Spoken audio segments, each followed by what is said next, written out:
Buenas tardes.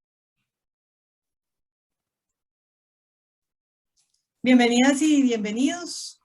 En esta tarde vamos a retomar para este año 2022 con los webinarios en gestión del riesgo, que son una actividad que se encuentra enmarcada en el proyecto de extensión docente ED 2878 de capacitación continua en gestión del riesgo, de la maestría en gestión del riesgo en desastres y atención de emergencias del programa de posgrado en geología de la Universidad de Costa Rica.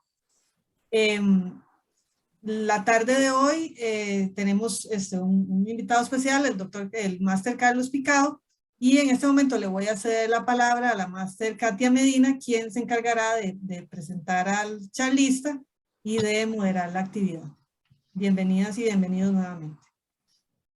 Gracias, Elena. Muy buenas tardes. Antes de iniciar con la conferencia, queremos compartir con ustedes un evento importante que nos atañe este año a las universidades públicas y es el Congreso Nacional de Gestión del Riesgo de Desastres y Adaptación al Cambio Climático. Este congreso se va a realizar el 19 y 20 de octubre, es virtual y el 15 de junio es el cierre de recepción de ponencias, talleres e infografías. Por este medio les convocamos y les instamos a participar. Vamos a tener 3 ejes para abordar los temas. El primero va a ser gobernabilidad y gobernanza en la gestión del riesgo de desastres y adaptación al cambio climático. El eje 2 se trata de la modelación de riesgo y escenarios climáticos con una perspectiva multiamenaza y sistémica. Y el eje 3 es la gestión financiera del riesgo de desastres. Si usted desea obtener más información o conocer más detalles, puede acceder a estas direcciones electrónicas, las cuales van a quedar en un momentito registradas en el chat para que pueda ingresar, seguirnos en la página de Facebook y estarse informando pues, sobre los detalles de la actividad. Muy bien. Ahora sí, le damos la bienvenida al máster Carlos Picado Rojas. Él es jefe de Desarrollo Estratégico del Sistema Nacional de Gestión del Riesgo en la Comisión Nacional de Prevención de Riesgos y Atención a Emergencias de Costa Rica. Bajo su responsabilidad ha estado la tarea de formulación del Plan Nacional de Gestión del Riesgo de los periodos 2003 al 2006, del 2010 al 2015 y 2016 al 2020, así como del presente quinquenio 2021 a 2025. También de la Política Nacional de Gestión del Riesgo del 2016 al 2030. Cuenta con una experiencia de más de 40 años en temas afines a la gestión de desastres y gestión del riesgo. Es licenciado en Sociología, máster en Gerencia de Proyectos de Desarrollo y egresado del doctorado de Filosofía. Ejerce o ha ejercido como docente en temas afines a la gestión del riesgo y resiliencia humana en programas de maestría de la Universidad de Costa Rica, el Instituto Centroamericano de Administración Pública y en la Facultad Latinoamericana de Ciencias Sociales. El día de hoy nos va a impartir el tema las declaratorias de emergencia como mecanismos para aplicar el régimen de excepciones en el Estado costarricense. Máster Carlos Picado, en este momento puede iniciar su disertación. Muchas gracias por acompañarnos. Bueno, buenas tardes a todos.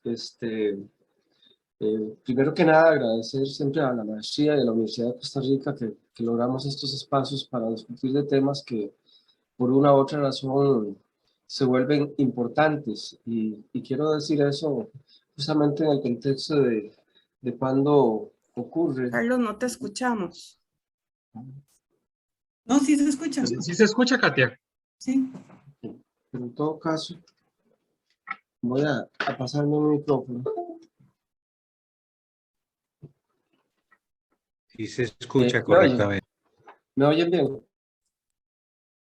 Sí, Sí, señor. señor, sí se escucha. Escucharte. Perfecto.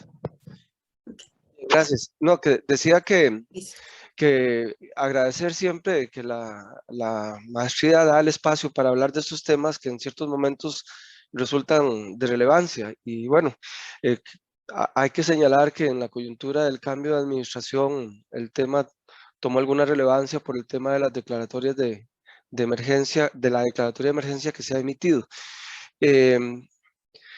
Esto me da pie a señalar que voy a intentar hacer lo que podría denominar una presentación totalmente objetiva, de tal manera que quienes están interesados en determinar, juzgar la pertinencia de las declaratorias, puedan luego determinar ellas mismas si resultan oportunas, pertinentes, adecuadas y debidamente sustentadas. Voy a compartir con ustedes una presentación, nada más que espero poder cumplir con el tiempo, porque ya que quienes me conocen pues saben que tiendo a veces a ser demasiado extenso en algunas de los comentarios y demás, y eso me lleva a veces a durar mucho en algunas de las cosas. Vamos a ver. Bien. Yo quisiera básicamente señalar que el hecho de a ver si puedo hacer un poquito como de contexto histórico en lo inmediato, y es que en el caso de Costa Rica, desde tiempos incluso a que fuéramos república, el tema de las emergencias ha estado presente. El tema es que esas emergencias han estado presentes siempre, y conocidas, reconocidas en términos de esta situación que como país siempre hemos tenido, y de estos fenómenos, estos factores de amenaza que tenemos en nuestro entorno, han siempre caracterizado, y por qué no decir así, tipificado la naturaleza de eventos sobre los cuales las declaratorias de emergencia se están dando. Pero ustedes pueden notar, incluso con el tema de la pandemia y con otro tipo de eventos que como país hemos vivido, que poco a poco el tema de los eventos que pudiéramos, que típicamente hemos denominado desastres, porque han estado asociados a la ocurrencia de fenómenos de alguna de estas naturalezas que tenemos en el territorio, han venido cambiando. El tema de la pandemia, que si bien no es cierto que sea un tema absolutamente nuevo para la sociedad, porque ya en episodios anteriores en años anteriores hemos tenido eventos de epidemia como el cólera, la influenza, lo que sea. Sí, en el contexto por lo menos de las generaciones jóvenes y demás, la pandemia resultó como un evento nuevo, y toda la dinámica que nos insertó. Y ahora viene y hay un evento, digamos, de carácter cibernético, de delincuencia, y, y el gobierno resuelve declararlo emergencia. Entonces siempre vienen esos juzgamientos de si, voy a decirlo en estos términos, de si nuestro marco normativo, de si las características del evento dan para afirmar que estamos ante una emergencia, de esas que típicamente nosotros hemos tenido y a las cuales le hemos dado, por ejemplo, la categoría de emergencia nacional, ¿verdad? Dentro del marco jurídico que como país tenemos. Entonces, vamos a razonar un poquito qué es lo que tenemos en nuestra legislación y qué es lo que ampara al Ejecutivo para hacer estas declaratorias de emergencia. Y luego, justamente por ese proceso, digamos, que hemos tenido de cercanía con factores de amenaza que nos han llevado finalmente a situaciones de emergencia, quiero razonar también el hecho, y esta nada más es una diapositiva de referencia, porque no pretendo detallar acá, cómo esos antecedentes de emergencias que hemos tenido o de desastres, han venido configurando todo un marco normativo e institucional para hacerle frente a las emergencias. Entonces, algo que podemos decir categóricamente es que nuestro país sí ha tenido el proceso de institucionalización para responder ante situaciones de emergencia. Por razones de tiempo uno no detalla, digamos, una serie de elementos que están ahí, pero conforme en la presentación vayamos desarrollando algunas cosas, vamos a poder sentar, digamos, esos antecedentes. Lo primero que yo quisiera es un poco de razonamiento un tanto teórico, pero es que una cosa importante es que en nuestro marco normativo, si ustedes lo revisan, en la parte inicial, en el artículo 4, hay una serie de definiciones que nos ayudan entonces a darle interpretación a lo que luego en el marco normativo se va a venir definiendo para lo que tenemos que hacer. Un aspecto importantísimo que quiero que ustedes tomen en consideración es que vamos a retomar de la ley aspectos que tienen que ver con la parte de la respuesta a emergencias.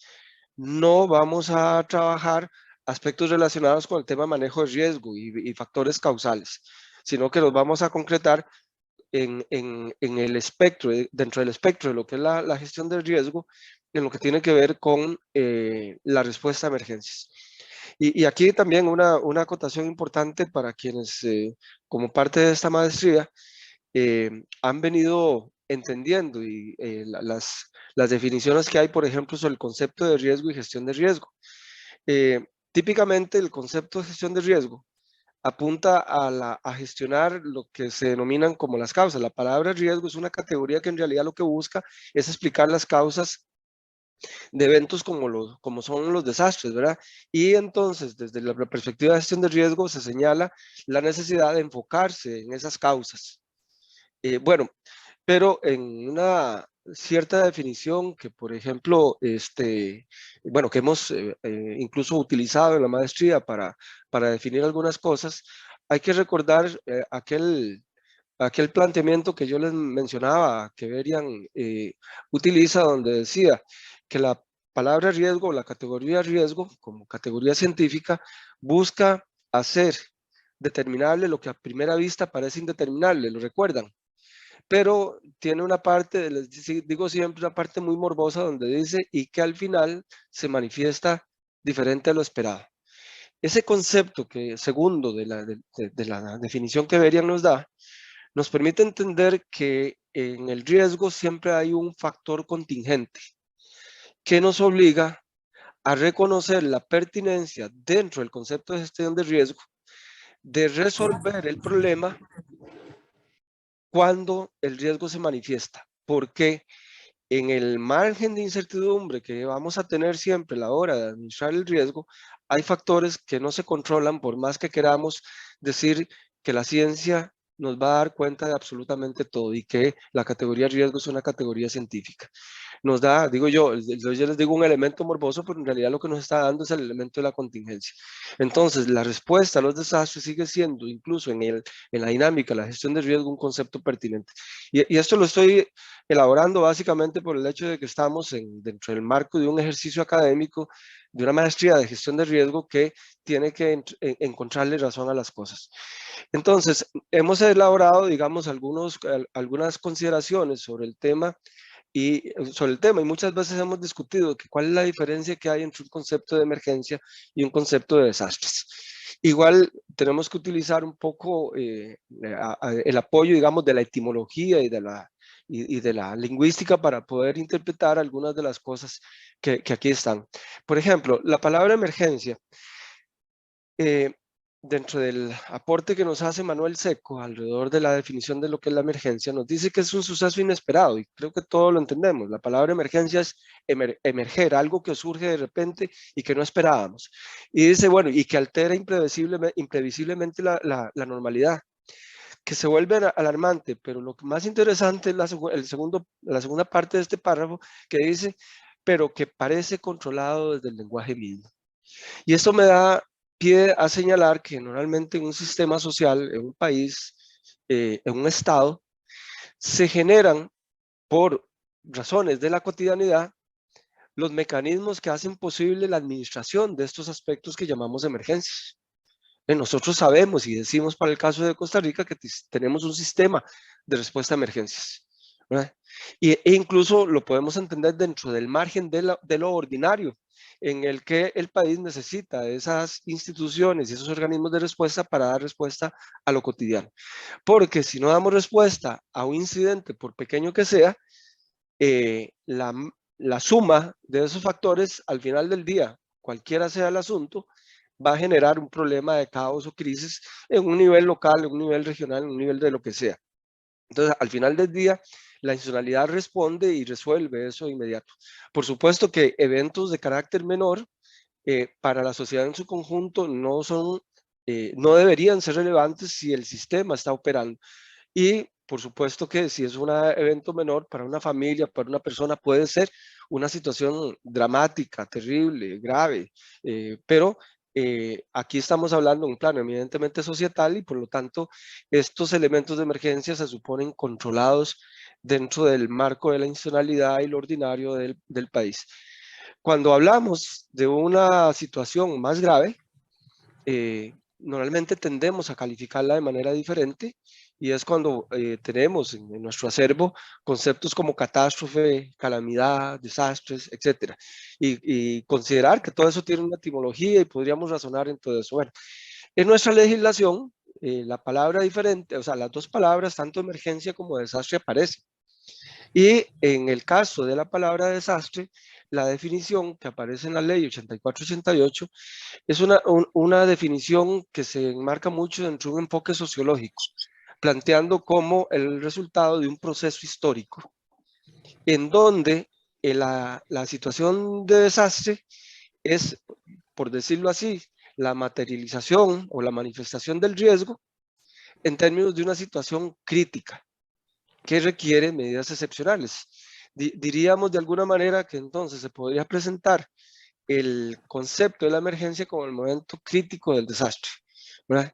Porque las causas que explican por qué el desastre ocurre están ahí en lo histórico, pero a efectos, digamos, de la respuesta que da la ley, ya no tiene sentido en ese momento buscar causas, sino evidentemente centrarse en lo que corresponde a una situación ya materializada. Y bueno, y podemos ponderar, digamos, la magnitud de ese desastre por elementos que la misma ley nos da, en términos de que podemos observar un evento generador, ¿verdad? Disparador, ¿verdad?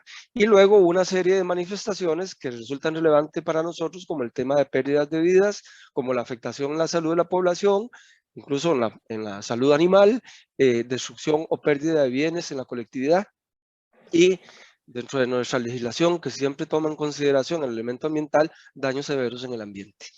Entonces, estos elementos que están aquí son los que generalmente nos sirven a nosotros, incluso a los organismos que tienen a cargo la dirección de esto y la toma de decisiones sobre si se declara o no una emergencia. Estos elementos son los que nos permiten generar los datos para determinar si cabe o no la recomendación de una declaratoria de emergencia. Y luego, en la misma ley, está un señalamiento alrededor de que, así lo dice, la emergencia como una fase crítica del desastre que supone un estado de crisis, ¿verdad? Y su determinación se basa en la magnitud de los daños y las pérdidas, en términos de esa ponderación que está acá. Y luego nos dice además en qué consiste ese estado, que dice que es un estado de necesidad de urgencia. Ahorita lo vamos a desarrollar más y ustedes van a ver que este concepto de necesidad de urgencia se pone en la ley porque deriva de la Constitución política. Es en la Constitución política de nuestro país donde el concepto de necesidad de urgencia está plasmado.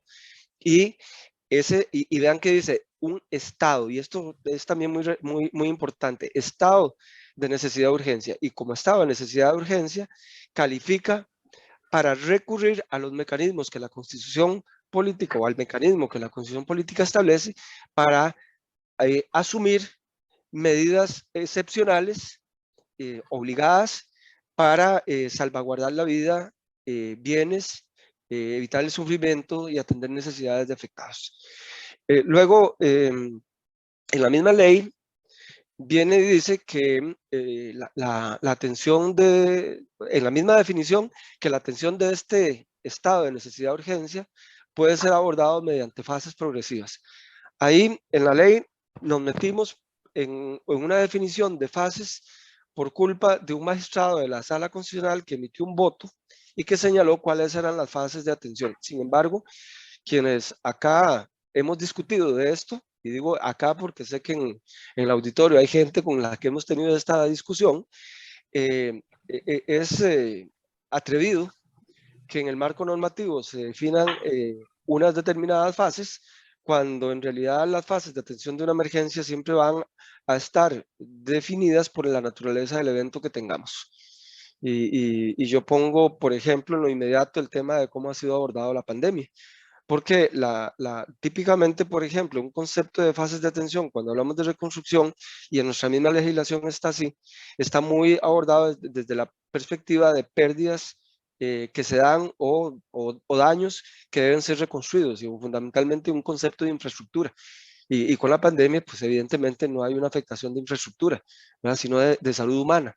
Entonces el concepto se queda insuficiente para abordar lo que tiene que ver con recuperación de la salud, por ejemplo. Entonces, en realidad la legislación debería dar el margen para que en el marco y la naturaleza del evento podamos delimitar las fases e incluso nombrarlas como debe ser. Pero lo dejamos ahí. Y el otro elemento es que al final de cuentas dice que son fases progresivas, pues están orientadas a lograr el control definitivo de la situación. Esto, otra vez, para quienes están en el mundillo de los desastres, entenderíamos hasta llegar a un grado de estabilización de la situación, que evidentemente tendría que dar paso a otro tipo de acciones más enfocadas, digamos, a lo que en la jerga de gestión de riesgo podríamos entender como la recuperación económica y social. Pero si ustedes lo ven, y por eso lo puse aquí, la determinación que hay en el marco normativo nuestro de la emergencia implica que lo que vamos a acometer es un acto contingente, en los términos en que Berian nos lo planteaba, ¿verdad? El responder ante una situación que no esperábamos. Y eso incluso debería de alguna manera poner límite a lo que podemos llegar a hacer una vez que afirmamos el estado de emergencia que tenemos. Bueno, otro elemento que voy a adelantar de cosas que debí poner más adelante en la presentación, porque me parece pertinente aquí, es que desde nuestro marco normativo pasa lo siguiente. Podemos tener una situación de emergencia, típicamente caracterizable por esta definición que está aquí y por todos estos elementos que he elaborado acá. Pero lo que quiero decir es que no es lo mismo decir que tenemos una emergencia o que estamos en una emergencia que estamos en el marco de un estado de emergencia.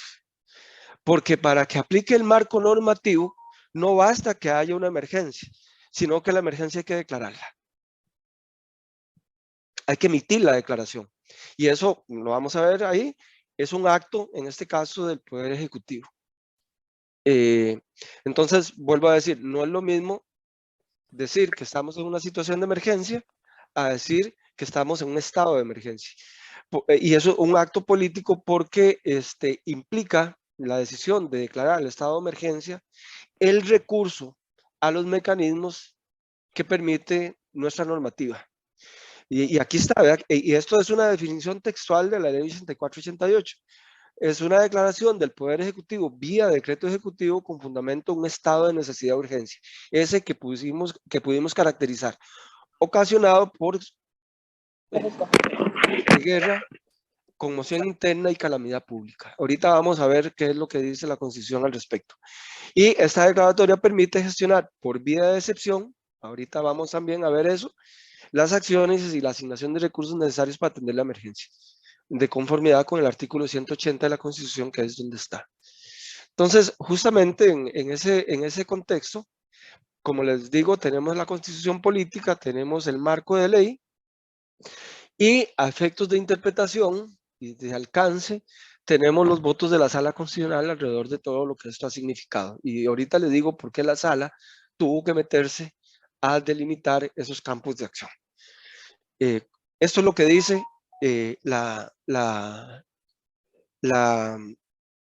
ley respecto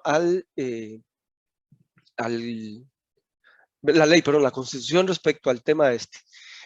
Dice, es importante contextualizar también, el artículo 180 y creo que hasta el 84 tiene que ver con el uso de recursos públicos.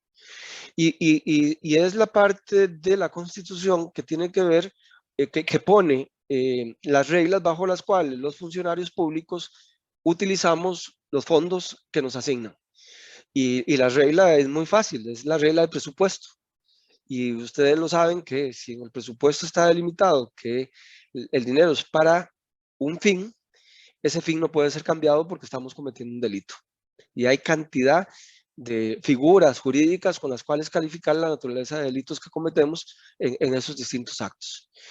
Y establece las 3 razones por las cuales el fin inmediato para el cual están asignados los recursos puede ser variado sin que el órgano que da la autorización de uso de los recursos se entere, que en este caso es la Asamblea Legislativa. Esas 3 razones están acá: caso de guerra, conmoción interna o calamidad pública. Entonces, ustedes ven que caso de guerra es una definición bastante clara, una guerra. El concepto de conmoción interna está asociado a conflictos civiles armados en el territorio costarricense, y el término más impreciso que aparece aquí es un concepto de calamidad pública. En la jerga que nosotros hemos venido manejando, el concepto de calamidad pública es el que nos acerca a la posibilidad de ocurrencia de un desastre. Entonces, la legislación que tiene que ver con emergencias está asociada desde el punto de vista de la Constitución con este concepto que está aquí. Ahora, siempre me gusta un poco ser anecdótico en esto, y es el hecho de que cuando la Asamblea Constituyente en el año 49 hace una revisión de la Constitución anterior y hace algunas variaciones como esta, la preocupación de los constitucionalistas obedecía más bien a que ustedes recordarán que en el 49 se estaba reformando la Constitución a raíz de la Revolución del 48 y de la denominada Segunda República. Entonces, lo que había por parte de los legisladores era una preocupación porque los grupos opositores, básicamente los calderonistas, apoyados por gobiernos amigos, como el caso del gobierno de Somoza en Nicaragua, intentaran tomar nuevamente el control del gobierno. Cosa que sabemos claramente que eso ocurrió en el 50, en el 51, 52, e incluso con refriegas, ¿verdad?, que provocaron algunos muertos y demás. Entonces, fue una previsión para darle al Ejecutivo la posibilidad de tomar recursos del presupuesto y hacer el ejercicio de defensa. Y vean entonces también aquí el otro elemento, cómo esto se asocia a conceptos estrictamente de defensa y defensa del territorio, ¿verdad? Y aquí, a propósito de lo mismo, cómo se vincula en un mismo precepto constitucional lo que tiene que ver con la atención de guerra con conceptos de calamidad pública. Esto lleva a una conclusión, y es que desde el punto de vista constitucional, la respuesta a emergencias tiene exactamente el mismo principio con el que se atiende una situación de guerra. Eso no es casualidad, porque en los esquemas de defensa civil es muy normal asociar los elementos de organización para la guerra con los elementos de organización para la respuesta a emergencias o desastres. Bueno, me gustaría contar muchos antecedentes históricos que uno ha recogido alrededor de cuáles son los eventos de desastre que ha tenido el país y la consecuencia inmediata que casi siempre hay con procesos institucionales, en donde normalmente, como sucede en cualquier otro país, nosotros evolucionamos la respuesta a emergencia a partir del aprendizaje y la experiencia. Es muy dado que siempre se da una situación, un ícono entre una situación de desastre y un cambio normativo, una reforma, una mejora, una planificación mejor, ¿verdad? Y entonces podría contar brevemente que antes del 49, antes de la Constitución, cuando hubo una emergencia, en realidad no había una preparación ni una organización clara. Hasta entonces, hasta el 49, recordar que teníamos un ejército y habría que asumir que las fuerzas militares, que a diferencia de lo que algunos creen, era una organización buena, podía asumir algún tipo de tarea, ¿verdad? Pero concretamente, por ejemplo, en el año 85, en el año 1885, nosotros fuimos amenazados, por ejemplo, con una posibilidad de una guerra, un conflicto armado en Centroamérica. El general Justo Rufino Barrios amenazaba con una guerra que buscaba generar una especie de imperio en todo Centroamérica, y entonces, por ejemplo, Costa Rica suscribió los convenios de Ginebra y con eso dio espacio a la creación de la Sociedad Nacional de Cruz Roja. Y esto lo digo porque si bien en el 85 inmediatamente no surge una organización, tiempo después, en el marco del conflicto civil que da por resultado la dictadura de los Tinoco, suceden una serie de situaciones, de conflictos, ¿verdad?, que por ejemplo provocaron la explosión del cuarto de armas del ¿cómo es que se llama? Del fuerte donde estaba, principal, donde estaba el ejército. Eso es en lo que ahora es el Museo de los Niños. Y entonces un grupo de ciudadanos se organiza y se pone un peto, unas insignias de la Cruz Roja y va a atender. Y a partir de ahí surge una preocupación por organizar algún tipo de organismo que dé respuesta a las situaciones de emergencia. Entonces empezamos a tener ya un cuerpo organizado de respuesta a situaciones de emergencia. Entonces, hemos de suponer que en todo ese periodo, la Cruz Roja y el Ejército de Costa Rica daban un poco, eran como los posibles elementos de respuesta ante estas situaciones. Y cuando había una situación de carácter mayor, la Secretaría de Finanzas del país generalmente promovía la creación de un presupuesto extraordinario y se crea un fondo especial para dar atención a las emergencias. Y como resultado de eso se creaba una comisión que administraba ese fondo y daba la respuesta a las emergencias. Típicamente así era, pero vean que ahí vienen incluso los antecedentes de los nombres que utilizamos hoy en día para hablar de la institucionalidad. Después del 49, que tenemos este precepto constitucional, empieza a ocurrir que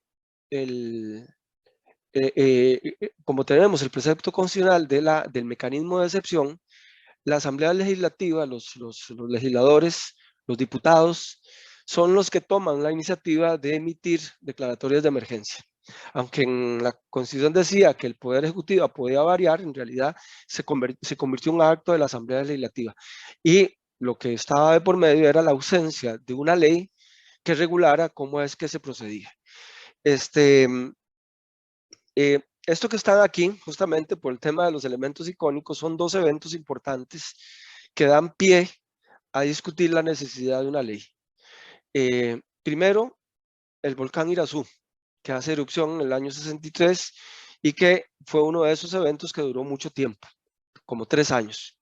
En el marco de las erupciones del Irazú se crea la Oficina de Defensa Civil.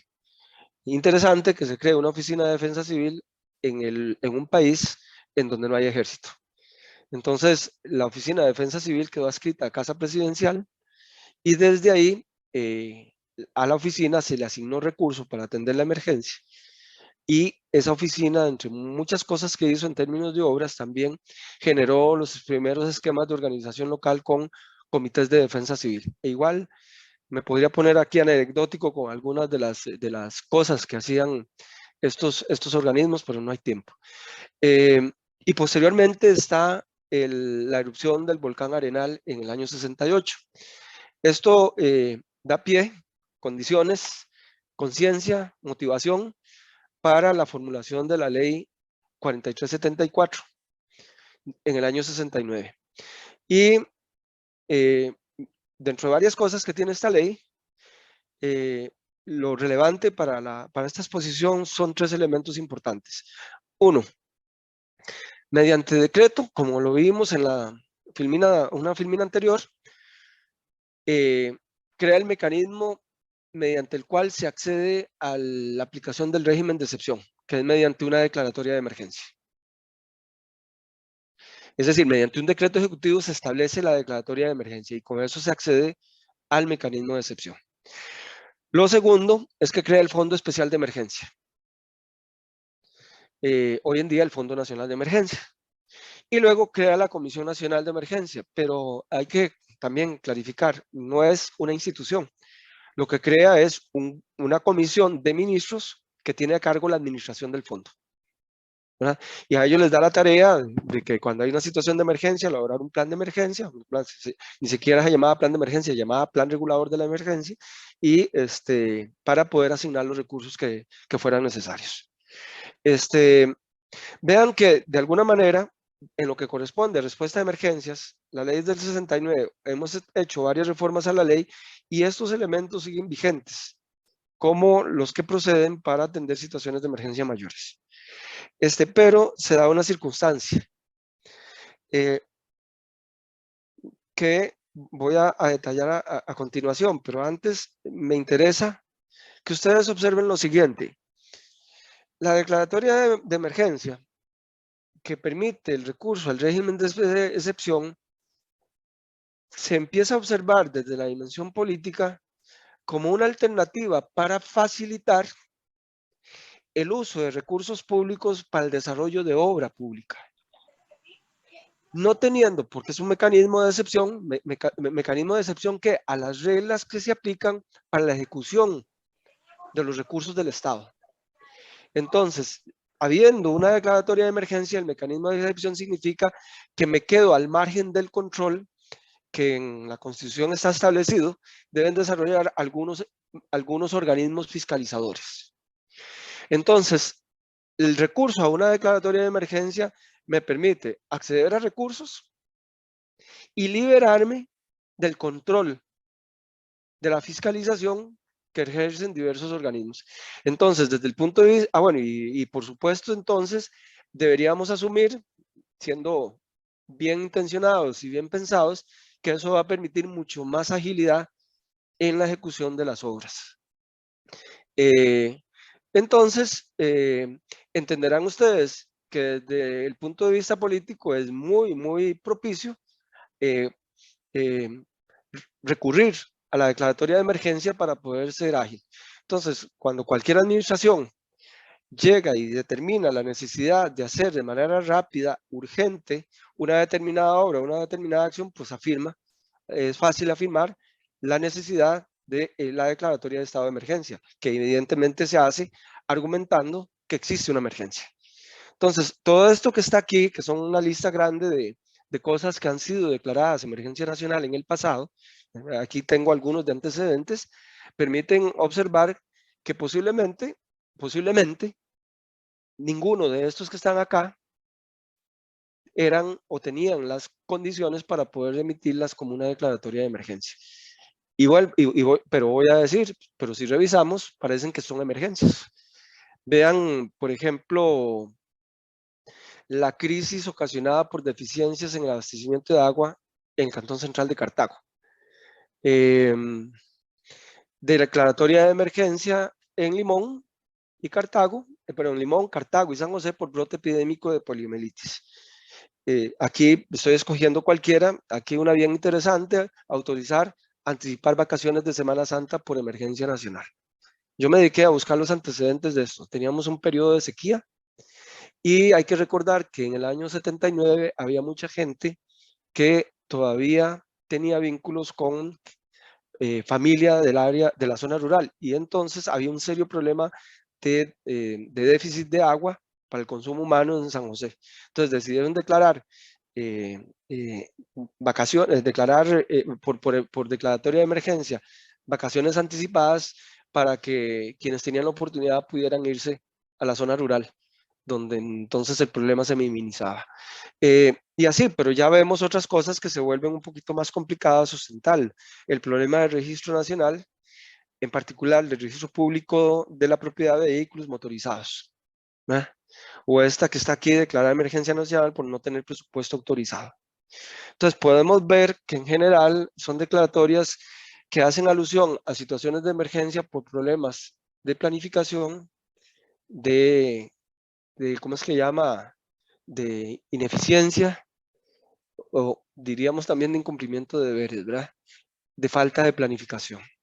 Entonces, estas cosas, justamente la misma Contraloría empezó a argumentar que estaban viciadas de inconstitucionalidad y llamaba la atención sobre la irregularidad, pero en realidad no había un acto jurídico, digamos, que empezara a descalificar esta situación. Entonces, el colmo se da en el año 83, cuando vean lo que pasó, un antecedente bien interesante, pero es que para que ustedes vean desde la dimensión política las implicaciones que tiene. En el año 83 se discute en la Asamblea Legislativa una reforma al Código Municipal. Y entonces, por la reforma al Código Municipal, un diputado que tenía mucho colmillo, algunos de ustedes podrán recordar el nombre, se llamaba Leonel Villalobos, propone en el Código Municipal meter un artículo, el artículo 22 de la reforma, para hacer una variación a la ley 4374, a la ley de emergencia. La ley de emergencia decía que se podía declarar la condición de emergencia en cualquier parte del territorio nacional, cuando por alguna contingencia, o en cualquier sector de la actividad, punto. y que tal declaración configuraría el estado de calamidad pública. Pero el cambio que se hizo fue para decir en cualquier sector de la actividad, cuando por alguna contingencia social sea necesario. Y el concepto de contingencia social nos remite a justificar como situación de emergencia cualquiera de estas cosas que está aquí. Porque el elemento de causa está ahí presente en cualquiera de estos elementos. Entonces, lo que ocurre es que efectivamente, les voy a contar que el último intento de declaratoria de emergencia antes de que esto ocurriera fue que se pretendió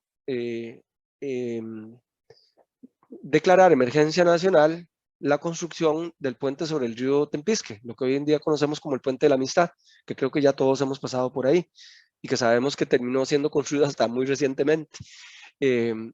Entonces, ¿por qué? Porque entonces típicamente se declaraba de emergencia nacional cualquier obra pública relevante que tuviera muchos recursos y quedaba en manos, acuérdense en que la Comisión de Emergencia estaba adscrita a la presidencia, y entonces quedaba en manos de la presidencia de la República el uso y la asignación de los recursos.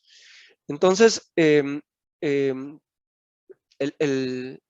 don Elías Soleil, que era el contralor, presenta ante la Sala Constitucional un recurso de inconstitucionalidad a ese decreto en particular y que luego, por supuesto, se va a revertir en todo lo que significa los decretos de emergencia. ¿Y qué es lo que emite la Sala? La Sala emite un voto, y es que este voto es muy importante porque este voto implicó que en la reforma, la ley 84-88, la ley que hoy está vigente, se considerara casi que en lo absoluto todos los alcances de lo que el voto ha planteado. Entonces, cuando yo esté aquí presentando estos elementos del voto, interpreten ustedes como todo lo que hoy en día está rigiendo el manejo de los eventos de desastre. El voto tiene como título que es un pronunciamiento para establecer límites constitucionales a las declaratorias de emergencia.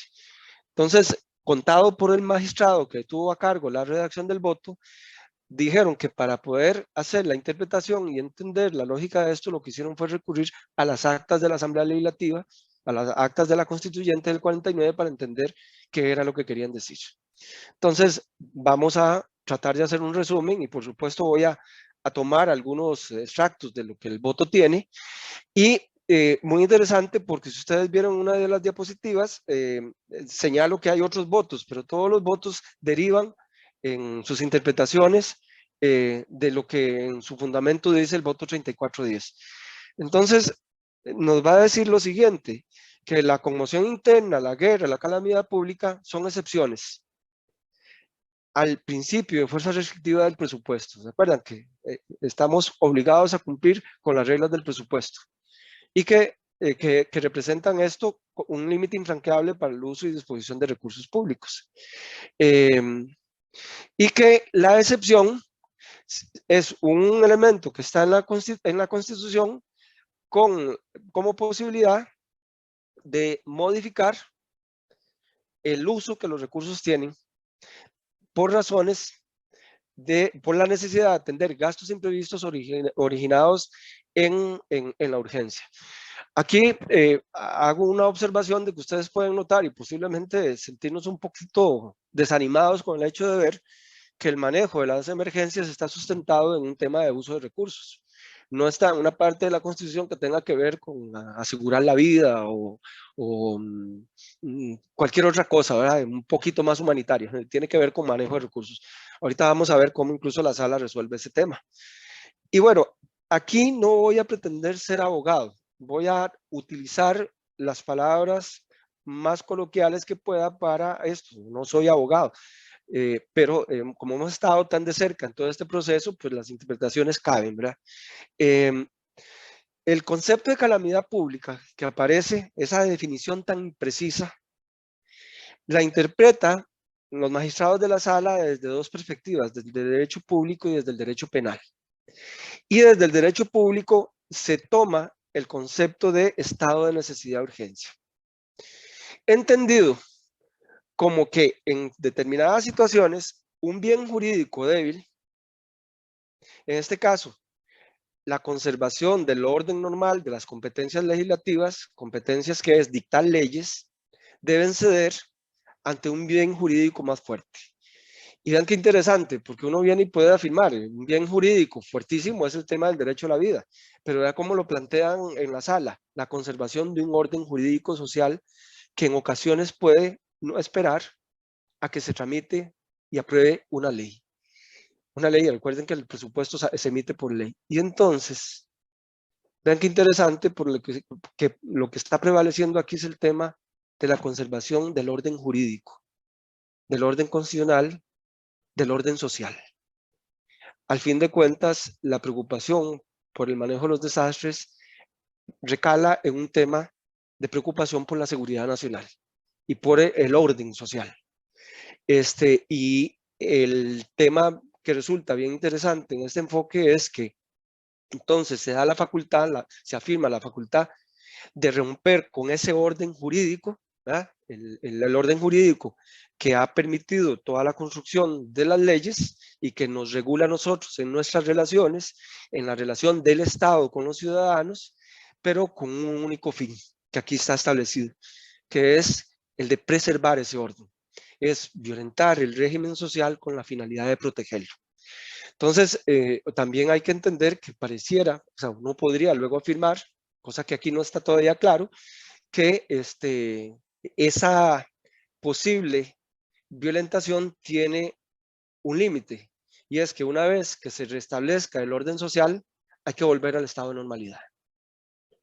Entonces, vean la magnitud, para que lo tengamos bien claro, de lo que está aquí de por medio cuando hablamos del régimen de excepción. Es que es de interés público, ¿verdad? Esta ley, la ley que regula esto no es la ley de emergencia, es una ley que tiene relevancia para todos nosotros en nuestro accionar. Y en el derecho penal, el concepto del estado de necesidad es la posibilidad de que ante el peligro, ante un bien jurídico, pueda violentarse un bien, otro bien jurídico, que por supuesto tiene una categoría menor. Entonces, en esta circunstancia vamos a tener esta observación, y es que algunos de ustedes de una vez dirán, bueno, entonces la posibilidad de recurrir al régimen de excepción significa una licencia, ya lo vimos claro, al Poder Ejecutivo para hacer lo que ocupe hacer o que justifique que quiere hacer. En tal circunstancia estaríamos entonces ante un estado de indefensión frente al Estado, la autoridad que se ejerce y de quienes la están ejerciendo. Pareciera que es así, ¿verdad? Y entonces además, si en la conciencia del gobernante hay alguna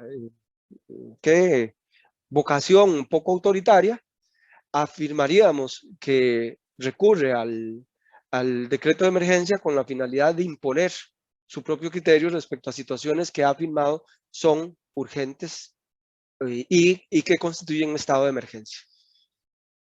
Entonces, la sala de una vez se apura a poner orden en eso. Y recuerda que en la misma Constitución hay un principio de legalidad de los actos administrativos. Entonces nos va a decir que aún en circunstancias de esta naturaleza prevalece el principio de legalidad. Y dice que todos los actos administrativos deben estar regulados por norma escrita, lo que significa el sometimiento a la Constitución y a la ley, y en general a todas las otras normas del orden jurídico. Es el principio de juridicidad de la administración. Ven, entonces ya logré, dado que puedo hasta tener temor aquí de que tal vez esté un abogado y no haga yo la interpretación correcta, me quedo de este tipo de elementos y razonar lo siguiente. Cuando hablamos de nuestro marco normativo, marco constitucional, marco legal, nosotros somos herederos de Europa, de la conquista, y los españoles nos trajeron un aprendizaje de todo lo que tiene que ver con los fundamentos del derecho. Nuestro derecho y nuestra constitución es heredera del derecho romano.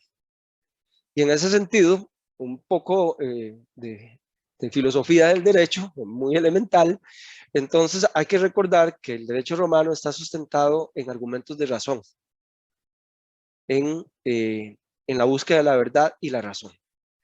significa que los actos que se regulan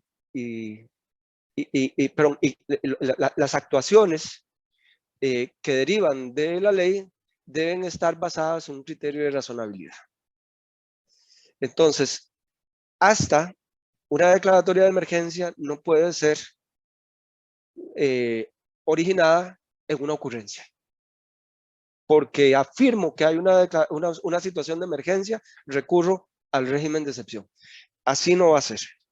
Entonces, aquí hay el elemento más importante, digamos, del voto, es que nos viene y nos afirma lo siguiente: la forma de la redacción es complicada y entonces hay que tratar de ponerla en orden. Dice, el concepto de urgencia, pero no la mera urgencia, la ocurrencia de alguien sobre que hay una urgencia, o dicho de otra manera, la situación contingente como tal no justifica, no está justificada, no justifica recurrir al marco de excepción,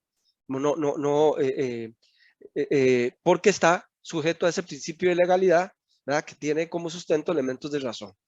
El estado de necesidad y urgencia califica la urgencia, no la define, y su alcance. Pero viene la segunda parte para ya aclarar. De tal modo, la magnitud de una catástrofe, aquí tal vez el magistrado no detalló un poco más, dice una catástrofe natural, y sus consecuencias es la que delimita el concepto y no la urgencia de brindar rápida atención a las personas o los bienes. Esto significa que al yo pretender declarar un estado de emergencia, tengo que demostrar que hay una situación que generó ese estado de emergencia. Y el sustento de la declaratoria de emergencia no es la voluntad de alguien de tener la declaratoria, sino un hecho fáctico que puede ser probado y que demuestra que a partir de ahí está surgiendo la emergencia. Y luego dice, el estado y luego termina aquí planteando que con esta condición, el estado de emergencia no es solamente la posibilidad de recurrir a los recursos del presupuesto, sino también es la posibilidad jurídica de la administración mediante procedimientos administrativos excepcionales y expeditos y simplificados, hacerle frente a la situación anormal. Y no se trata solamente de una mera justificación de actos, ¿verdad? Entonces, tenemos que probar que existe un evento generador de esa emergencia. Es la conclusión de este concepto. Vean, concluye, guerra, conmoción interna y calamidad pública pueden ser objeto de excepción y deben entenderse dentro de la más rancia definición de fuerza mayor o a lo sumo del caso fortuito. Son sucesos que provienen de la naturaleza o de la acción del hombre o de la propia condición humana. Eventos que son sorpresivos e impredecibles, o aunque previsibles, inevitables. Se trata en general de situaciones anormales que no pueden ser controladas, manejadas o dominadas con las medidas ordinarias de que dispone el gobierno. Entonces, aquí hago una elaboración, caso fortuito, fuerza mayor, situación anormal. Entonces, debemos demostrar que estos elementos están presentes para afirmar la necesidad de una declaratoria de emergencia. En los términos que utiliza la ley, lo que les pongo aquí es que no es lo mismo una emergencia en los términos que nos define la ley que una situación de urgencia. Porque urgencias van a haber siempre. El Estado, las instituciones, las empresas, las familias, siempre van a tener una situación de urgencia. Pero no podemos calificarla, no podemos asumir que por tener una emergencia tenemos las condiciones para demandar un estado de emergencia. Cosa que ustedes lo observan en los medios de comunicación constantemente, distintos sectores demandan la declaratoria de emergencia para resolver cosas que corresponden mucho a la planificación y al desempeño de las instituciones. Bueno, lleguemos a este concepto de la legalidad de los actos. Entonces, un poco con los conceptos de la Sala Constitucional, entendemos que tenemos que volver legal el accionar. Entonces, cuando hay una situación que amerita una declaratoria de emergencia, lo primero que nosotros tenemos que hacer, y es casi que un acto administrativo necesario y punto de partida para poder emprender las acciones por la vía de excepción, no nos quedamos solamente, entonces, porque sencillamente podríamos afirmar que hubo un hecho, un fenómeno disparador. No, tenemos que generar y documentar la existencia de ese hecho. Y entonces vean qué importante, porque entonces es la ciencia y la técnica el que fundamenta las decisiones. Yo, a propósito, digamos, de la coyuntura de cambio de gobierno que estamos viviendo, recuerden, esto puedo ejemplificarlo con la situación que ha pasado con el, en principio, decreto que tenía que ver con lo de la vacunación. Y el argumento inmediato era si había un criterio técnico que justificara suprimir la vacunación o no hacerla obligatoria, más bien. Y inmediatamente la gente, los que conocen, vienen y recuerdan que existe una Comisión Nacional de Vacunas, que es el órgano técnico que define las reglas de la vacunación. Entonces, aunque el Ejecutivo quisiera tomar una decisión y tenía la voluntad, por razones que fueran, grupos que lo demandaban, lo que ustedes quisieran, el órgano técnico tenía que emitir su criterio. Y es el punto de partida para una decisión de orden político. Es exactamente lo mismo en materia de emergencias. La información científica es el punto de partida para justificar una declaratoria de emergencia. En este caso, la información científica estrictamente se orienta a demostrar que hubo un hecho generador. Entonces, cuando hay una situación de emergencia, nos toca a la institución con que yo trabajo, pedir información al órgano científico para demostrar con números, con datos, con estadísticas, lo que ha ocurrido.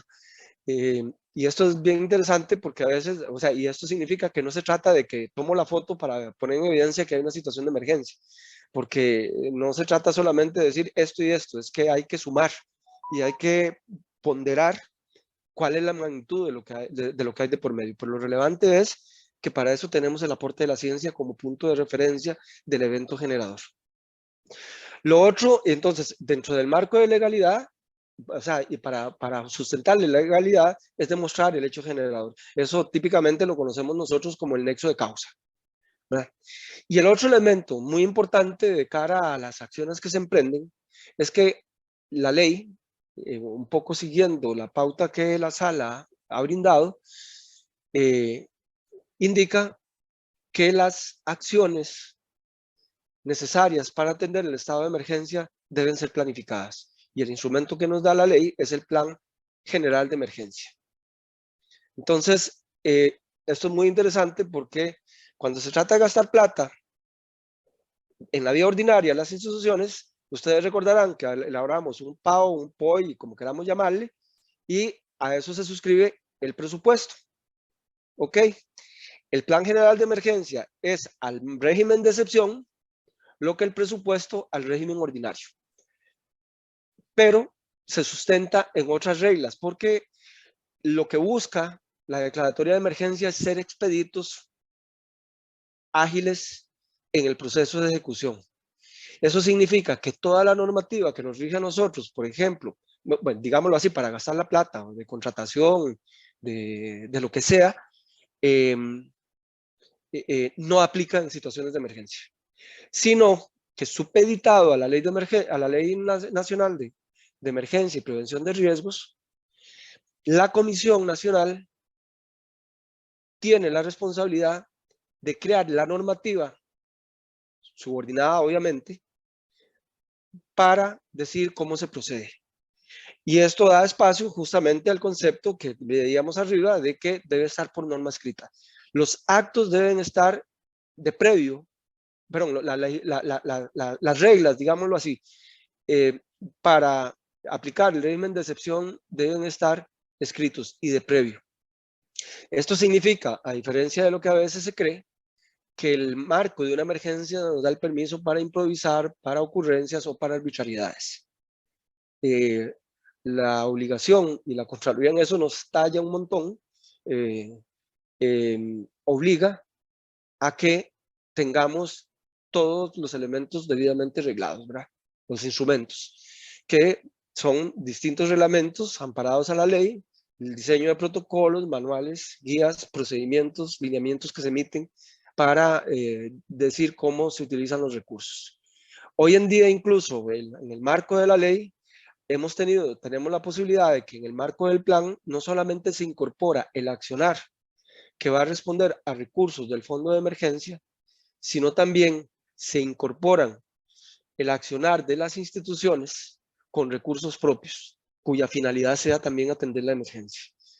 Entonces, estos dos elementos que están acá, delimitar el nexo de causa y el plan, son los elementos esenciales, pero quizá aquí me faltó algunas líneas para señalarles que entonces el contenido del plan, en términos de lo que va a ser atendido, tiene que tener una relación absolutamente lineal, consecuente, con la naturaleza del evento y los daños generados. No podemos salirnos de ese margen. Un elemento adicional en que se metió la sala, que aquí un poco dice que tiene que tener ese nexo inequívoco con el fenómeno causal, y entonces parte de las tareas que nosotros tenemos es ir evidenciando si ese nexo existe. Otra cosa que les decía que se metió la sala es en definirnos el tema de que se manejaba por fases. Aquí es importante decir entonces que la ley adopta esas fases, pero voy a irme adelante porque debía haber puesto esta diapositiva antes. Esas fases son las que están aquí. Las fases que se ponen es una fase que se llama de primera respuesta, una fase de rehabilitación y una fase de reconstrucción. En el contexto, por ejemplo, latinoamericano, es muy reconocido que se han venido diciendo que estas son las fases de respuesta a emergencias. Hay ahí alguna influencia, digamos, de algunos organismos de países que han venido orientando a los países nuestros de cómo abordarlo. La primera respuesta está pensada en términos de la acción eminentemente humanitaria, la que típicamente vemos en el momento mismo del impacto de un evento, en donde, por decirlo así, hay que correr a salvaguardar las vidas. Vemos las labores de evacuación, de rescate, de búsqueda, de atención de albergues, de limpieza de rutas para poder comunicar a las comunidades, etc. Y en general la inversión está muy enfocada en conceptos de asistencia humanitaria, ¿verdad? Y luego la fase de rehabilitación es una fase, digamos, quisiéramos llamarlo intermedio, pero que tiene básicamente la misión, la función de recuperar servicios vitales afectados. Y esa rehabilitación de los servicios puede implicar lo que se llaman acciones temporales, porque lo relevante es, para contribuir a la estabilización, cuanto antes recuperar los servicios críticos, o servicios vitales, perdón. Y digámoslo así, no importa cómo, ¿verdad? Pero hay que restablecerlos. Y finalmente una fase de reconstrucción que nos permite la ley en términos de restituir la infraestructura y, ¿por qué no?, los servicios públicos que han sido afectados. Pero ojo el planteamiento, porque desde el punto de vista de la gestión de riesgo, aquí no hay una acción resolutiva. Más que, por supuesto, en el enfoque que hoy en día tenemos, en términos de resiliencia y los preceptos de construir mejor y demás, que, por ejemplo, las obras que se desarrollan en fase de reconstrucción siempre buscan un concepto de valor agregado de construirlas de tal manera que no se les repita el daño, ¿verdad? Y eso a veces implica reubicación y obviamente mejora de diseño, evaluación de riesgo en la infraestructura para hacer la infraestructura mejor. Pero no está implicado ahí una resolución definitiva en términos de cambio de las condiciones de vulnerabilidad de la zona que resultó afectada. Porque eso entra de un concepto mucho más amplio que nosotros aquí le denominamos recuperación, que es la perspectiva de largo plazo en el abordaje de zonas que han sido afectadas por desastre para que el desastre no se repita.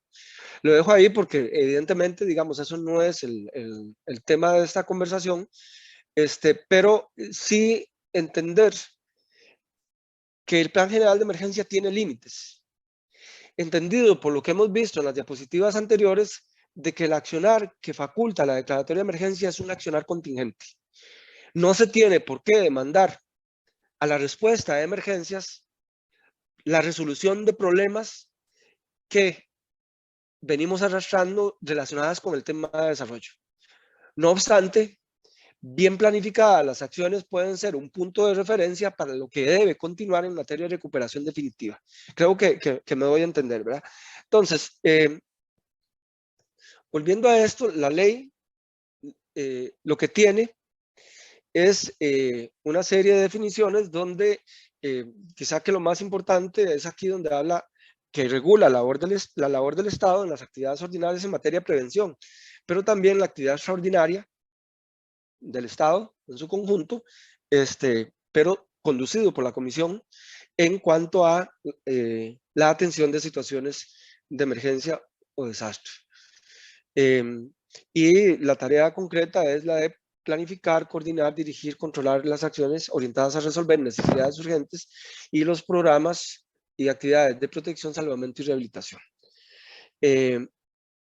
Entonces, vean que entonces, a partir del concepto del estado de emergencia, se desarrollan esas acciones.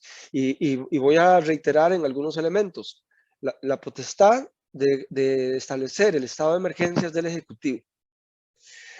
Esto es un elemento también que quisiera apuntar, es que en la legislación nuestra se señala que la Comisión de Emergencia tiene una función, vamos a decirlo así, asesora del Ejecutivo respecto a la declaratoria de emergencia. Entonces, se le da a la Comisión de Emergencia la facultad de emitir la recomendación de la declaración del estado de emergencia. Y hemos de suponer, recuerden que cuando aquí hablo de la comisión, estoy hablando de la junta directiva de la comisión, es una estructura muy pesada, es un grupo de ministros integrados en un órgano colegiado, pero esa junta directiva tiene un órgano técnico, un brazo técnico, que somos los funcionarios de la institución. Ese brazo técnico tiene la responsabilidad de sustentarle a la junta directiva técnicamente la recomendación que se está emitiendo. Entonces, toda recomendación que vaya desde la junta directiva de la comisión siempre va a tener el sustento técnico necesario para sustentar el acto de declaratoria de emergencia. ¿Qué es lo que sucede? Que es una potestad del Ejecutivo y eventualmente el Ejecutivo puede tomar la decisión de declarar un estado de emergencia sin haber consultado a la comisión de emergencia, pero eso no suprime la necesidad del criterio técnico que demuestre el nexo de causa con un fenómeno en los términos en que he venido planteando. Si se omite el recurso a eso, estamos ante un decreto de emergencia que no tiene sustento, ¿verdad? Y por lo tanto alguien podría argumentar que es inconstitucional. Pero aquí también es importante un razonamiento. Tenemos la circunstancia de que entonces, con todo lo que hemos visto, surge mucho a veces la iniciativa de que porque tengo una situación urgente, quiero declarar el estado de emergencia. Y vuelvo a decir, y posiblemente las razones por las que se quieren declarar no son suficientes para justificarlo. Y eso puede ocurrir, y eso ha ocurrido por los datos que les he mostrado en la historia nuestra. El otro inconveniente es que, habiendo emitido el estado de emergencia y asignándose los recursos, ocurre que algunos actores pretenden ampararse al decreto de emergencia existente para demandar el accionar en cosas que ya no guardan nexo, con la emergencia que estamos viviendo.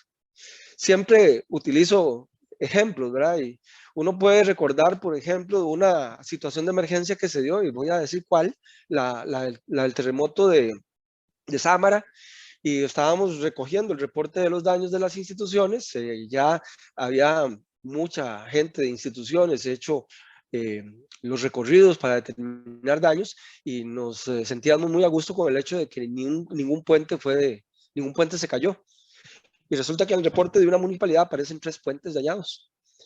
y dicen que se tienen que reconstruir, y para peores el monto era bastante alto. Evidentemente había ahí una intención de quien ejercía la alcaldía de aprovechar el decreto de emergencia para construir los puentes que tenía comprometidos con una comunidad. Y además de eso, pues obviamente poder aprovechar los posibles recursos que a través del fondo se tuvieran. Entonces, eso es un ejemplo que nos pasa frecuentemente, de que se recurre al decreto de emergencia para resolver problemas que están ahí en el desarrollo del país y que ¿cómo es que llama? Y que se presente el momento como una oportunidad para lograrlo. Y el otro elemento es que recuerden ustedes que cuando hay un decreto de emergencia, entonces los recursos no están en el fondo, sino que en el fondo de emergencia, sino que los transfieren a la institución. Entonces, algunas ocasiones ocurre que una institución procura negociar que tiene unos recursos que no ha podido ejecutar y que entonces los quiere trasladar al fondo con la intención de que le demos vía para ejecutarlos rápido en determinadas obras o acciones que tiene pendiente de desarrollar. Entonces, todo esto lo cuento no con el ánimo de tener una adversión contra formas de hacer lo público, sino como para poner en evidencia que la declaratoria de emergencia se vuelve un tema muy político y sobre el cual se requieren y se demandan, digamos, fuertes mecanismos de fiscalización para que, como decimos por aquí, no nos metan los goles, ¿verdad? Bien, voy terminando con algunos elementos, y uno de esos es, bueno, ¿en qué consiste el plan? El plan es un instrumento de planificación, y voy a decir esto bien importante: no es un instrumento de planificación estratégico. No es el plan para resolver problemas del desarrollo, he insistido. Es un plan contingente, es un plan, si se quiere, normativo, porque se identifica cuál fue el daño y las acciones que se emprenden están estrictamente orientadas a resolver ese daño. Por eso es que en el pasado se llamaba plan regulador, porque era un plan que se dictaba y no tiene que ser consultado en términos de procesos participativos, tiene que ser consultado en términos de las instituciones a cargo de infraestructura que fue dañada, nada más. Pero no es un proceso del si quiero o no quiero, y de si por aquí o por allá en términos del enfoque de desarrollo y demás. No tiene esas características. Para eso vamos a procesos de planificación del desarrollo.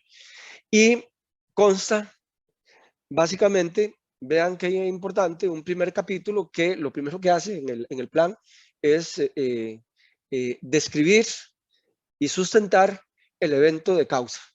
Y es el capítulo que amarra y que sustenta todo el resto del plan en términos de las acciones y la inversión que se va a hacer.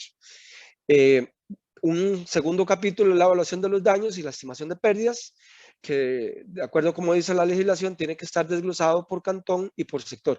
Y es que esto es interesante, la ley se metió hasta en el detalle del contenido que tiene que tener el plan, ¿verdad? Y luego, a partir del daño, vean la relación causal, ¿verdad?, que va teniendo. A partir del daño, la delimitación de las acciones, incluso las propias de nosotros, con el detalle de la inversión que se requiere por cada fase de atención. Y bueno, ahí se detallan las acciones inmediatas, las mediatas, la asignación de recursos, materiales, la rehabilitación y la reconstrucción. Y da espacio a la posibilidad de incorporar la erradicación y la prevención de situaciones de riesgo que provocaron la situación de emergencia. Esto es importante aclararlo. Se trata de las acciones que tengo que tomar de manera puntual sobre la infraestructura y la infraestructura de servicio o de interés social que estoy atendiendo. Y no puedo trasladar esta posibilidad de erradicar y hacer la prevención de situaciones de riesgo hacia cosas que no son producto de la emergencia. Por ejemplo, no puedo venir y decir que en una comunidad tal se cayó un puente porque está en mal estado y que hace tiempo debe haber sido atendido. O sea, yo no juzgo que el puente tenía problemas de mantenimiento y demás. Sencillamente, si el puente se cayó de manera muy contingente, adopto la necesidad de reconstruir el puente. Pero un pronto a otro eso me lleva a juzgar la circunstancia de que posiblemente en otras comunidades que no son afectadas por la emergencia hay otros puentes también en mal estado, y entonces me ocurre plantear un programa para la reconstrucción y mejora de absolutamente todos los puentes del país. Eso no se puede hacer, porque no son puentes que hayan sido afectados por la emergencia. Bueno, ya esto lo había planteado. Otro elemento que también se discute mucho es cuánto debemos durar, cuánto dura la aplicación del régimen de excepción. Esto que está aquí es como una elaboración muy básica en términos de, en la experiencia que hemos tenido de situaciones de emergencia, son diferentes cada tipo de emergencia, hay márgenes de lo que dura el tiempo de primera respuesta, de rehabilitación o de reconstrucción. Y aquí estoy poniendo entre un mínimo y un máximo, desde 0 semanas a 5 meses, de 2 a 9 meses, de 5 a 60 meses. Pero esto es lo único que sí es lapidario en nuestra legislación, porque la ley establece que el tiempo máximo que dura la vigencia de un plan que se elabora ante una situación de emergencia son 5 años. Entonces, todo el margen de tiempo que tenemos para atender la situación de emergencia a la fase de, perdón, y aquí me equivoqué, no es recuperación, tengo que corregir esto, es reconstrucción, el tiempo máximo son 5 años, ¿verdad? Después de eso, lo que cabe es los mecanismos ordinarios de acción.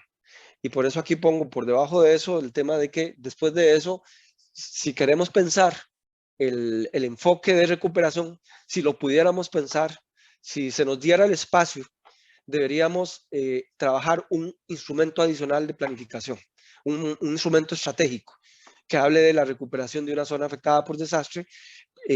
Ahora sí, para todos los conceptos que tienen que ver con la reducción de la vulnerabilidad, la adecuada evaluación de riesgo para el apoyo a tomas de decisiones y, por qué no, hasta la transformación económica y social de una zona afectada por desastre, que eso no es tarea del plan.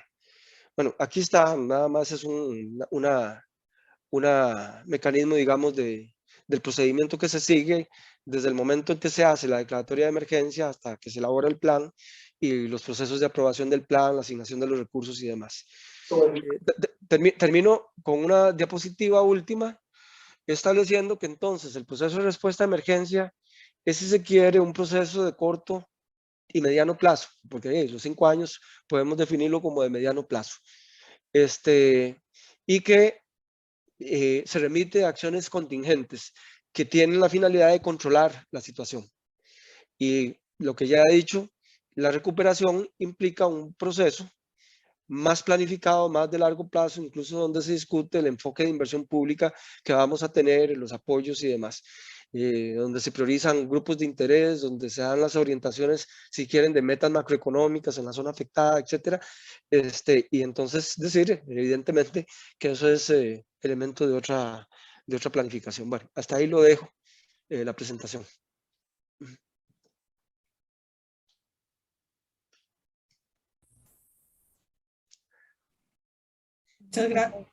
Muchas gracias, Carlos. No sé si habrán consultas. Hay una de don Alan Solano, si quiere, la hace don Alan. Puede hacerla por el micrófono.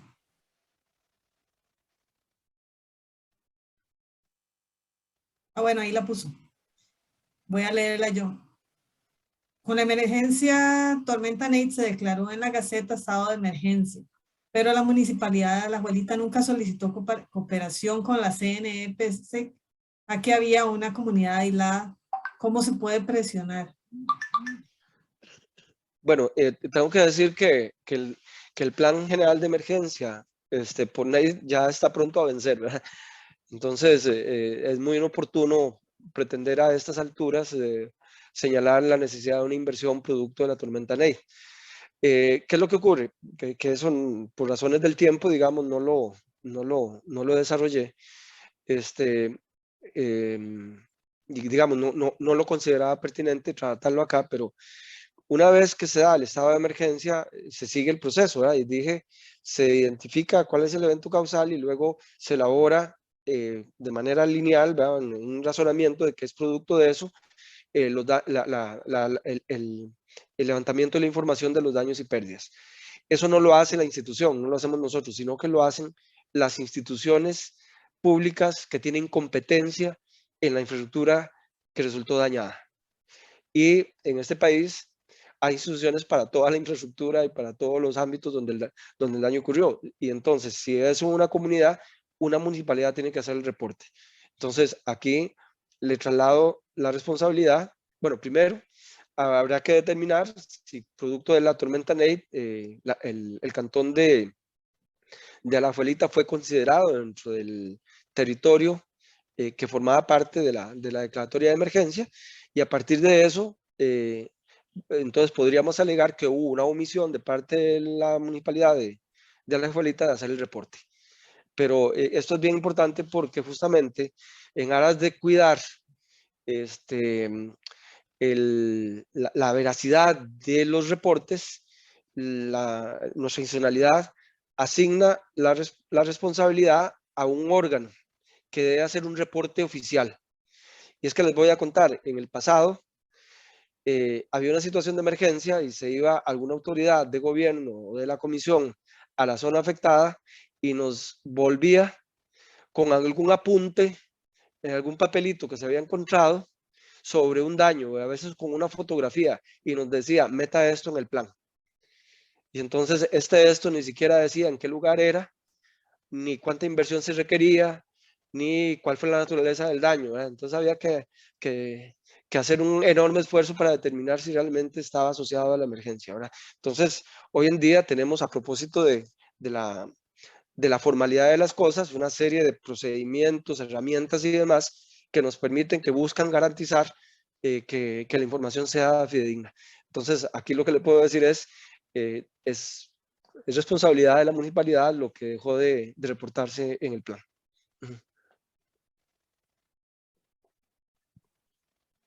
No sé si alguien más tendrá alguna consulta.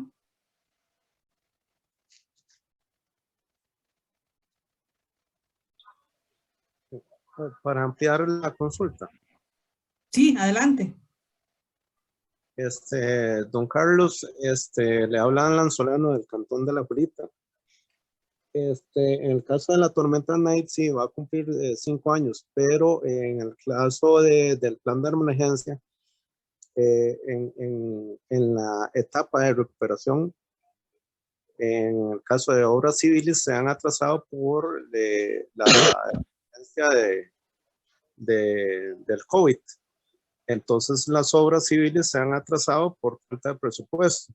En el caso de nosotros, gracias a Dios, existe la Municipalidad de Cerrí, que ellos sí presentaron documentación y nos ayudaron, pese a que nosotros estamos en el Cantón de Alajuelita. Sí. La situación es esta y la pregunta sincera es esta, porque nosotros sufrimos el problema de aislamiento y la falta de servicios públicos. Es si un gobierno local no cumple con el reporte, ¿qué medidas tomar? Porque gracias a Dios tuvimos el apoyo de la Municipalidad de Cerrí, pero si no hubiera existido el apoyo de la Municipalidad de Cerrí, sinceramente estuviéramos aislados todavía, porque los funcionarios de la Municipalidad de Alajuelita iban a pasear a la montaña y nunca nos dieron soluciones. Solo se iban a sacar fotos, pese a que hubo un informe de geología antes de la tormenta Nate y uno después de la tormenta Nate. Entonces, ¿cómo se puede anunciar ese incumplimiento de deberes ante el sufrimiento de esta comunidad? Bueno, es que aquí tengo que decirle que la Comisión de Emergencia no tiene armas, digamos, legales para sancionar un incumplimiento de esa naturaleza. De tal manera que tendría que ser algún otro órgano fiscalizador, no sé, diría yo la Contraloría, otro que se pueda denunciar ese tipo de anomalía. Nosotros lo que sí hacemos es que cuando hay una situación de emergencia hacemos todo el ejercicio para que las municipalidades hagan el reporte debido. Incluso y por qué no decirlo, hemos tenido circunstancias en las que una municipalidad hizo su reporte se excedió y se le llamó la atención, se le dijo ponga en orden este informe que nos está remitiendo, y de un pronto a otro se genera una especie de capricho, ¿verdad? En las autoridades municipales y deciden no mandar el reporte. Y un año después están viendo a ver si se les va a asignar o no recursos, pero si el reporte no estuvo, no es posible. Ahora, el otro elemento que también quisiera un poco referir es que dije que está la declaratoria de emergencia y que la declaratoria de emergencia siempre se tiene la expectativa del acceso a los recursos. Y entonces se dice a los recursos del fondo de emergencia. Y tengo que decir que el fondo de emergencia, aunque está configurado como un concepto de reserva, es decir, de un dinero, a decirlo de manera coloquial, que está guardado para darle atención a la emergencia, si se presenta. En realidad, el esquema legal bajo el cual opera el fondo no es exactamente un esquema de reserva, sino que lo que la ley señala es que ante una situación de emergencia se elabora el plan y con la determinación de los daños se establece o se estima el monto requerido para hacerle frente. En ese momento, aprobado por la Junta Directiva, se hacen una serie de gestiones para que las instituciones hagan transferencias al fondo de emergencia.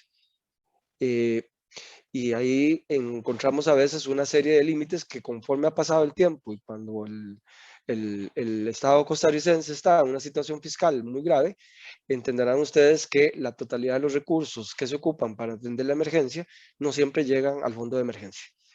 Entonces, eso siempre nos ha llevado a un criterio de priorización, porque nunca han estado la totalidad de los recursos que se requieren para atender una emergencia. Entonces, entramos con una serie de indicadores que manejamos a determinar cuáles son las obras que definitivamente no pueden quedarse sin hacer. Por ejemplo, en referencia a las inundaciones, por ejemplo, hay unas que nunca se dejan de hacer, que son las obras en los ríos, ¿verdad?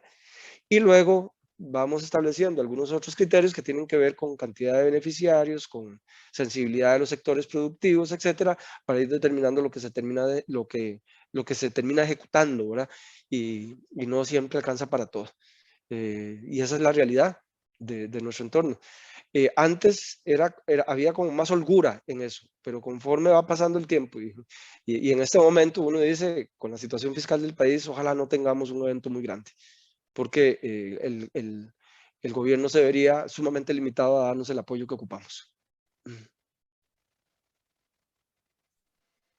Hay una consulta de Lisbeth Álvarez que dice, ¿podría darse que el Ejecutivo no pida el apoyo técnico a la CNE, sino que lo busque o se centre en otra instancia para fundamentar la declaratoria de emergencia? Puede ocurrir. Lo que pasa es que finalmente el tema de la declaratoria llega a la institución, porque la ley dice que una vez que se decreta el estado de emergencia, corresponde a la CNE, mediante resolución administrativa, sustentar las razones de la declaratoria, el hecho generador. Y ahí entonces tiene que ocurrir, cosa que es compleja, digamos, para la institución, pero que no puede omitir, el de razonar ante el Ejecutivo si las razones son suficientes para una declaratoria, incluso si hay que modificar. De don Yeudi Paniagua pregunta, para el decreto de estado de emergencia por ciberataques, ¿quién da el criterio técnico y cómo se manejan las fases de atención, rehabilitación y reconstrucción? Estaba señalando, por dicha que lo dije al principio, ¿verdad? Que no siempre las fases responden a cierto tipo de eventos. Nosotros mismos como comisión nunca nos hemos enfrentado a una declaratoria de emergencia por un ciberataque. Y el órgano técnico que tiene el gobierno para hablar del tema de ciberataques y el tema de seguridad informática es el MISIT. Entonces, es establecer las coordinaciones con el MISIT para que sustente el hecho generador e incluso contribuya a determinar si las posibles acciones de las instituciones que resultaron afectadas son las que corresponden en virtud al tipo o a la naturaleza de evento que se tiene.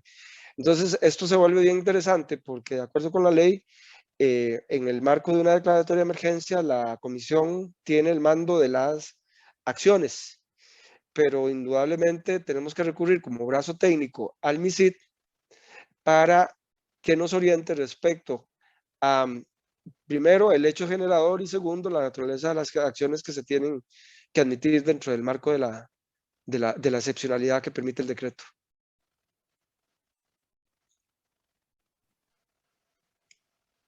Esas serían las consultas que hay en el chat por el momento. No sé si alguien tiene algo más. Si no, entonces damos por cerrada la actividad, agradeciendo a Carlos por su tiempo y por sus conocimientos que siempre está dispuesto a compartir con nosotros acá. Aquí acaba de entrar algo que dice Sandy Gordon, perdón. Gusto en saludarlas, don Carlos ha avanzado en el ajuste de formato de presentación de proyectos. Lo anterior porque el formato actual es de infraestructura y en el momento que se trató de plantear el otorgamiento de subsidio como un proyecto más allá de dar dinero no fue posible. Sí, son esfuerzos que justamente ponen en evidencia que la naturaleza de cosas en las que hay que intervenir en situaciones de desastre es diferente. Y evidentemente hay que ir variando hasta el aprovechamiento de herramientas y de tecnología. De hecho, la pandemia nos puso mucho en ese contexto, ¿verdad? Y por supuesto también los enfoques de la intervención. Y hoy en día, en virtud a señalamientos que demanda los objetivos del desarrollo, también tiene que haber un replanteamiento de hacia dónde tiene que enfocarse la inversión en procesos de recuperación. No solamente es el levantamiento de la infraestructura, es también la recuperación económica y social. Y en el marco de la emergencia hay una acción contingente que desarrollar con la población. Allá vendrán luego los programas de largo plazo para reducir la pobreza, etcétera, pero hay que entender los planes generales de emergencia como un puente hacia esa otra fase. Gracias, Carlos. Entonces, ahora sí damos por cerrada la actividad. Muchísimas gracias a Carlos, como dije, por su tiempo y por su interés siempre en colaborar con nosotros. A todos los que asistieron, muchas gracias por estar con nosotros en un viernes ya después de la jornada laboral. Permiso, Sí. agradecerle ahí un agradecimiento especial a don Omar Darío, que desde Colombia se conectó a esta presentación. Vamos a ver luego cómo nos retroalimenta. Gracias. Perfecto. Entonces, a todos, muy buenas noches. No, al contrario, Carlos, muchas gracias. Gracias, don Omar. Gracias. No, gracias a ustedes por toda la información. Que pasen un lindo fin de semana. Igualmente, muchísimas gracias a todos. Bueno, hasta luego. Gracias. Hasta luego, Carlos. Gracias. Hasta luego, buenas noches. Muchas gracias. Adiós, muchas gracias. Saludos. Hasta luego, don Omar. Gracias.